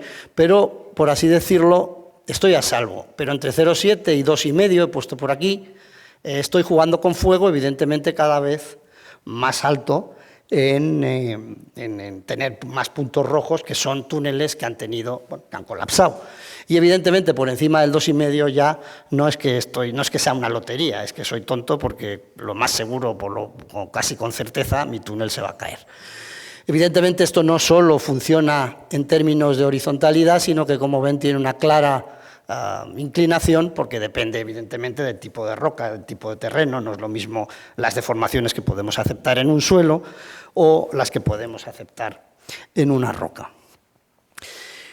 ¿Qué papel juega en esto finalmente el sostenimiento? Pues como hemos dicho antes, y voy mucho más deprisa, el sostenimiento lo que tiene que hacer es aplicar ese confinamiento para que el terreno no se desconfine o se desconfine lo menos posible y el túnel se deforme lo que yo quiero que se deforme.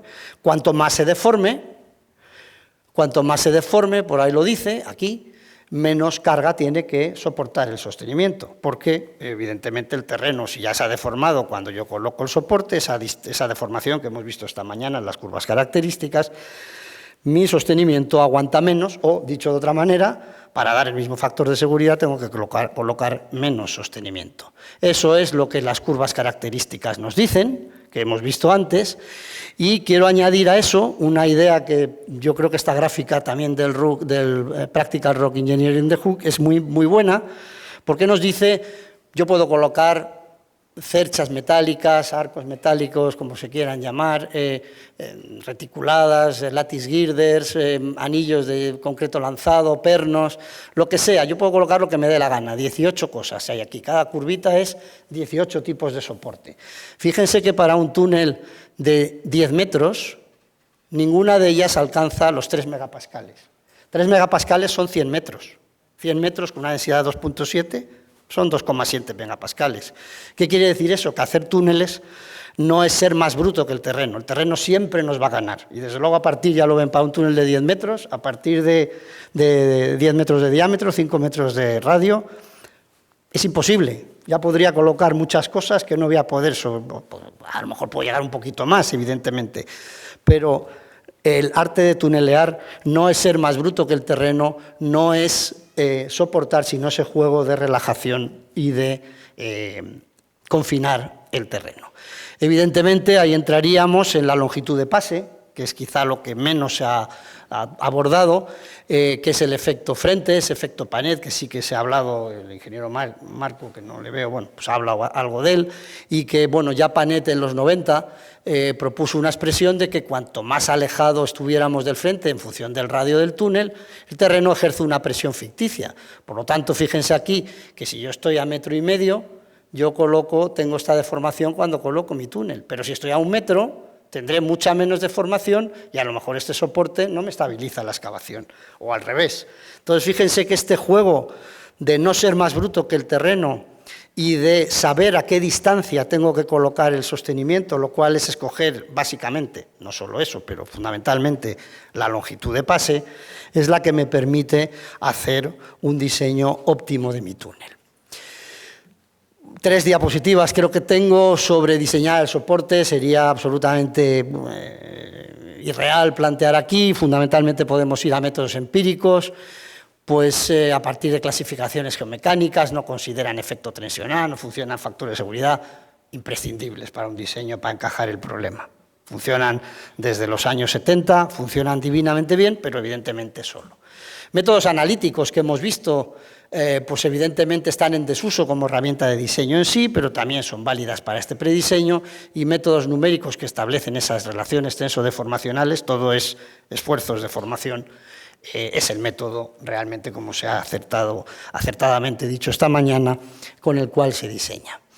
Bien, me lo voy a saltar esto es un ejemplo de nuevo pues de un túnel, el túnel del Corno, 9 kilómetros, el túnel más largo de alta velocidad en la península, que se ha hecho con métodos convencionales, se escogía entre sección completa, avance y destroza. Pues fíjense que los pernos se cargan distintos si se escoge, es decir, hay que hacer un diseño estructural no ya del túnel, sino para cada fase de constructiva. Y pasamos un poco, a ver si en 15 minutos, a lo que son métodos constructivos, hablar un poquito más sobre métodos constructivos, siempre con ejemplos del túnel. Esta clasificación es mía, no es de alguna bibliografía. A mí me gusta clasificar los métodos constructivos. He dicho antes que el terreno manda. Y el terreno puede ser, como bien decía Lunardi, elástico, elastoplástico, falla o rotura. Si yo preveo, lo acaba de decir Nicola, acertadamente, si yo preveo que mi frente es inestable, tengo que presurizarlo, tengo que tener una EPB o un slurry, y si no, pues puedo utilizar una TBM abierta, un gripper TBM, o un doble escudo, o un escudo simple, conforme vaya. Es una manera muy simplona, pero si ya me centro en lo que es el objetivo de esta charla, tendremos que ir a nuevo método austriaco, podremos ir de sección completa.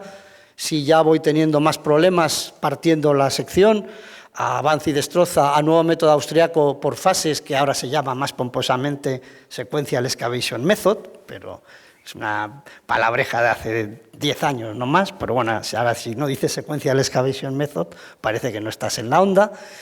Y finalmente, pues métodos más raros, que ahora hablaré de ellos, como son el Vernon, el Premil, el belga, el alemán y el método ADECO.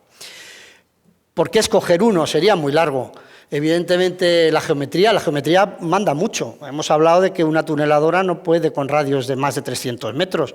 Una tuneladora de roca, el récord es 15 metros en el túnel de Gudauri. En general están en 12, 13, 14 metros, ya en roca es difícil, por eso no hay túneles de carretera en TBM. Bueno, todo eso puede, longitudes, han hablado, todo eso es evidentemente importante. La ubicación, también hemos hablado, túneles urbanos, mañana hablaremos de túneles urbanos y acertadamente se acaba de decir, lo que manda es el monitoreo. ¿Por qué? Porque tendré que escoger métodos constructivos que minimicen las deformaciones inducidas, esas cubetas de subsidencia, de asientos que hemos visto antes.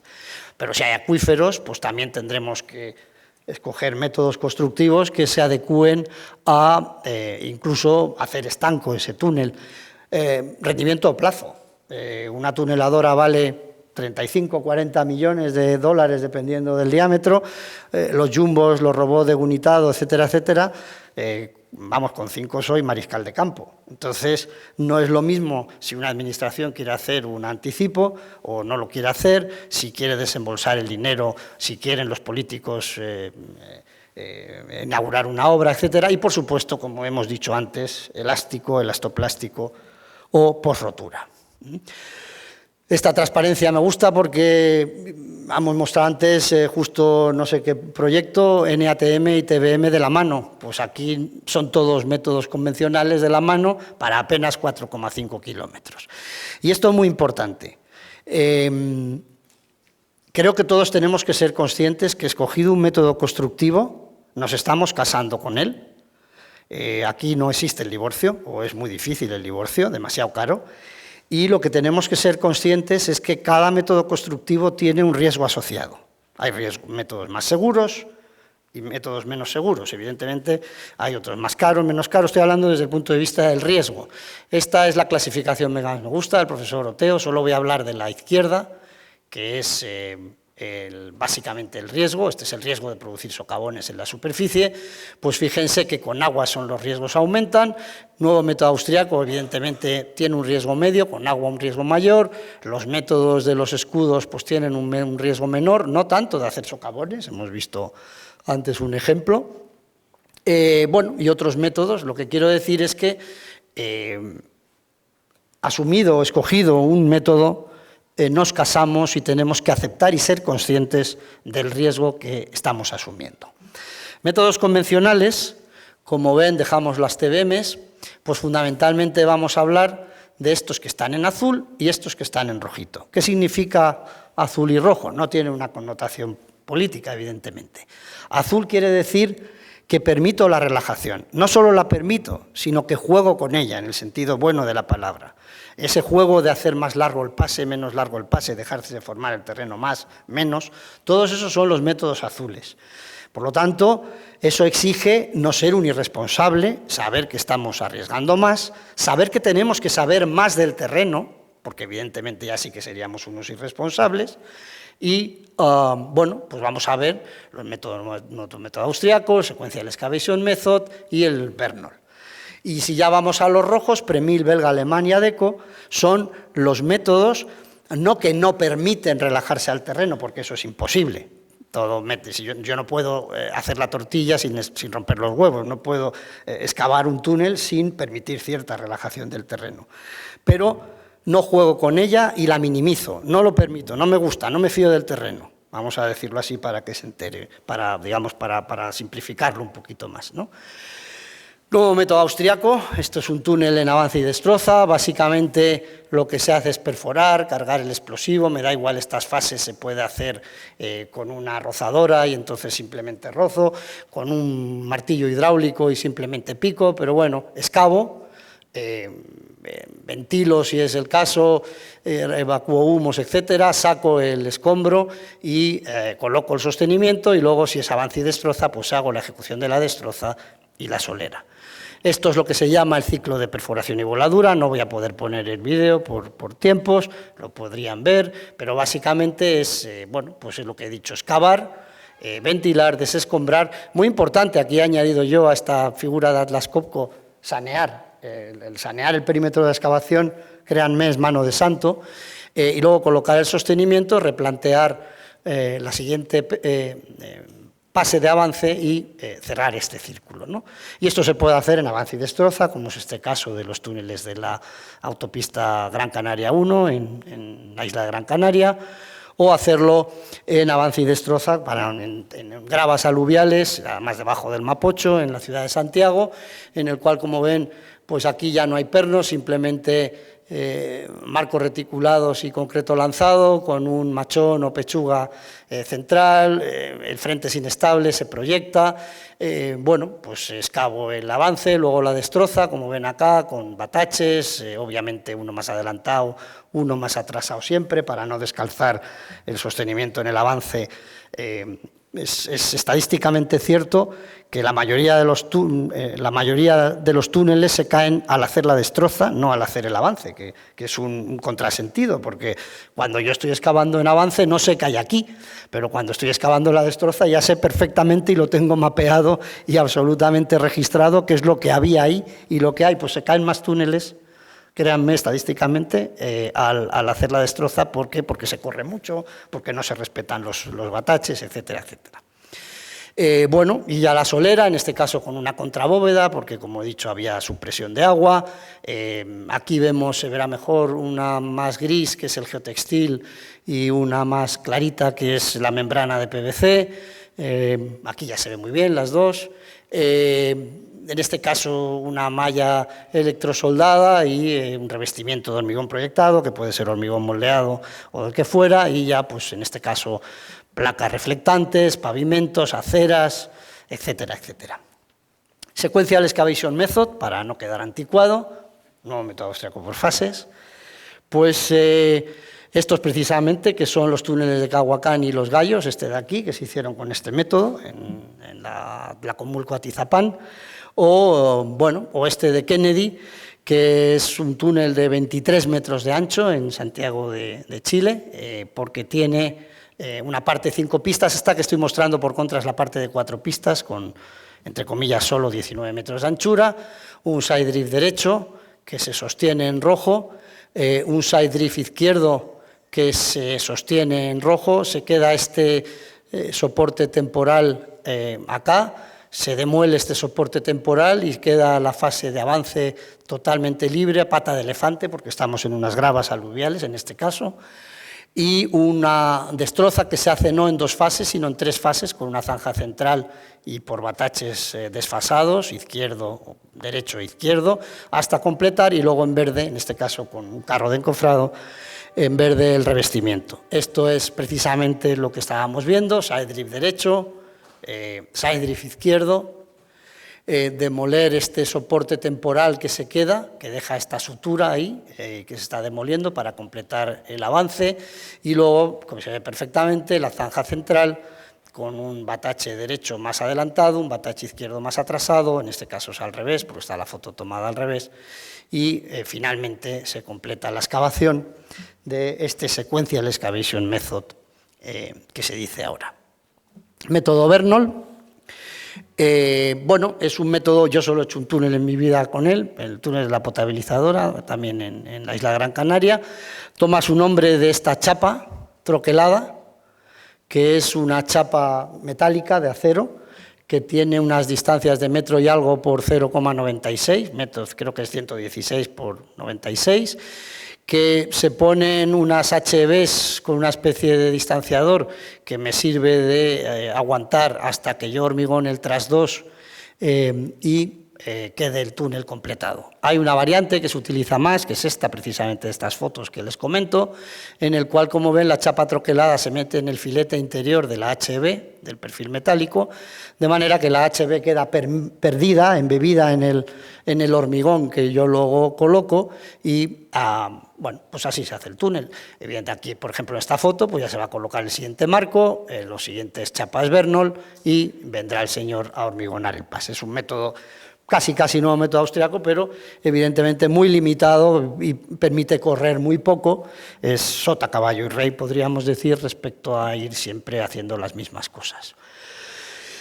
Y pasamos a los rojos en el cual no me fío del terreno. Entonces, el primero es el pre-1000. Yo personalmente aquí toco de oídas, no he hecho nunca un pre-1000. Sé que se hizo el túnel, 2 túneles en el Goloso, de cercanías en Madrid, y una fase del túnel del Pardo, en la M40, pero básicamente es un bastidor metálico con una sierra, que hace una ranura en el perímetro del túnel. Ya nos dice eso mucho, nos dice que el terreno se tiene que poder serrar. Si no se cierra, pues evidentemente en un granito o en un basalto no se puede aplicar el pre-1000, ¿no? Es un método caro, muy poco utilizado, y básicamente, a modo de paraguas, evidentemente tienen que ser esos cortes, tienen que ser troncocónicos para no invadir la sección de excavación.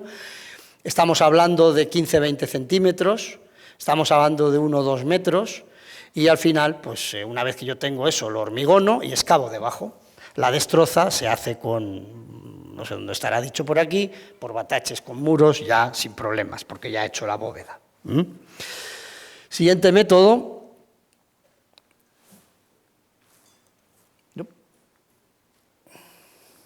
No va ni para adelante ni para atrás.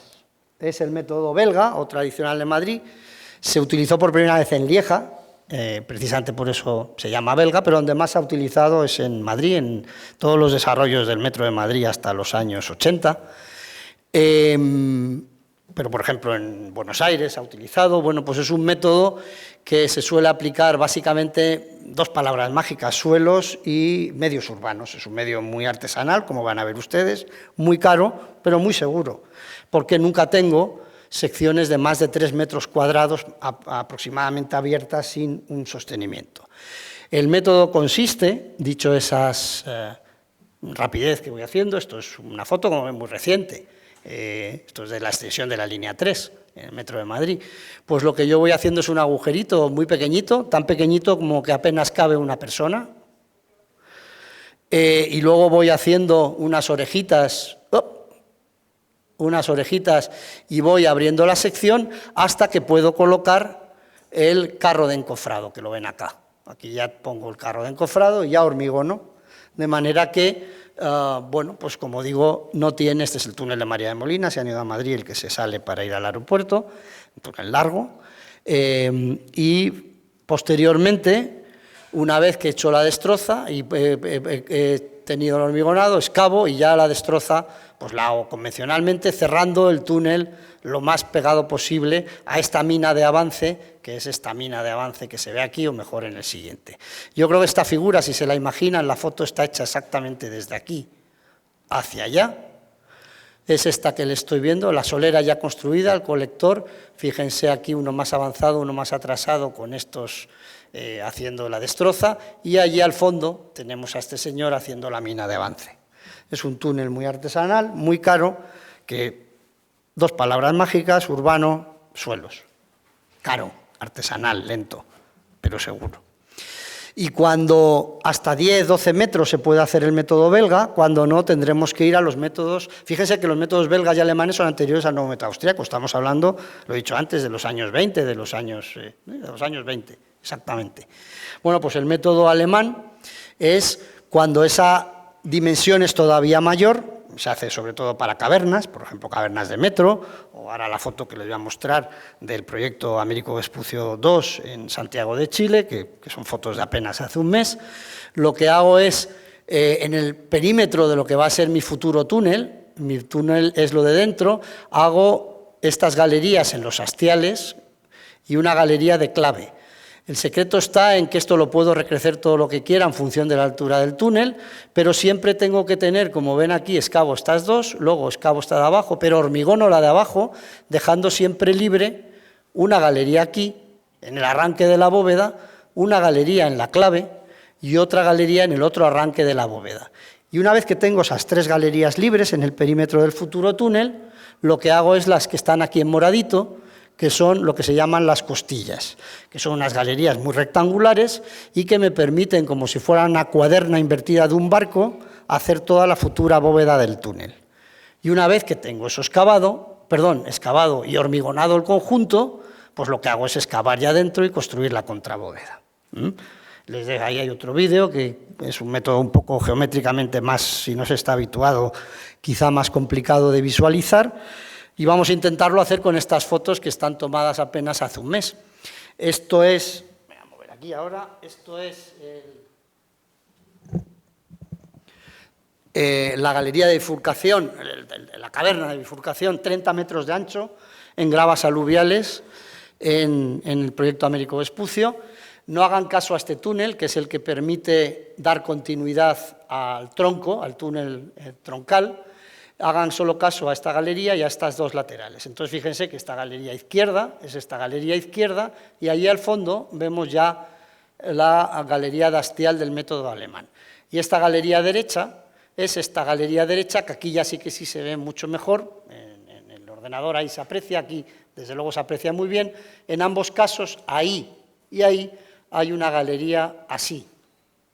Y esas son las 2 galerías del arranque de la bóveda. La galería de clave, que aquí no está en la clave, sino que esta asciende hasta colocarse no ahí, sino ahí arriba, porque evidentemente no podemos invadir la sección, es esta galería, la galería de clave. Y a partir de ahí se hacen estas, ven, muy cuadraditas, esto que son, lo que estaba en morado, las costillas que se van hormigonando, una sí y otra no, hasta completar el 100% de la bóveda hormigonada. Bueno, pues este es el método alemán, que como ven es muy costoso, pero también muy seguro, y que todavía se usa. Es evidentemente un método que se usa excepcionalmente. En Madrid, por ejemplo, se solía utilizar, antes, ahora las estaciones de metro se hacen siempre con pantallas, pero se utilizaba para hacer las cavernas de los metros. Una caverna de metro es más estrecha, estos son 30 metros de ancho. Y el último método es el método ADECO, es un método muy restringido a Italia, que yo sepa solo se ha utilizado, yo solo lo he utilizado en Tartadil, en un túnel de alta velocidad en Francia, y que significa Analysis of Deformation Controlled in Rock and Soils, ideado inicialmente por Lunardi, que de alguna manera, como digo aquí, lo que pretende es evitar todas las fases que existen en un terreno muy malo y hacerlo todo de una vez, pero evidentemente no a tontas y a locas, lo cual implica, de una manera muy sencilla, hacer un presostenimiento de paraguas que pueden ser paraguas de micropilotes, paraguas de jet grouting, etcétera, etcétera, confinar la frente de excavación mediante pernos de fibra de vidrio, para que esto no sea tonta y a locas, y cerrar un sostenimiento muy pesado lo más cerca posible, a muy pocos metros del frente de excavación. Bueno, me he pasado 4 minutos, no he llegado a lo que tenía, pero lo he hecho, había dicho ahí cuarto. Les dejo la bibliografía. No sé qué, ahora. Y nada más, muchas gracias por su atención.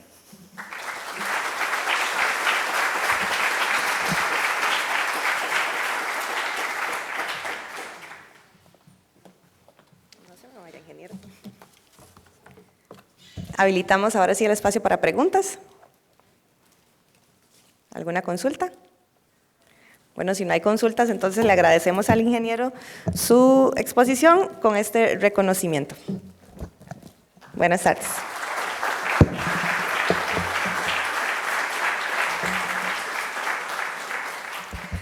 Vamos a tomarnos un receso para que puedan degustar de un café y los esperamos en 20 minutos por acá.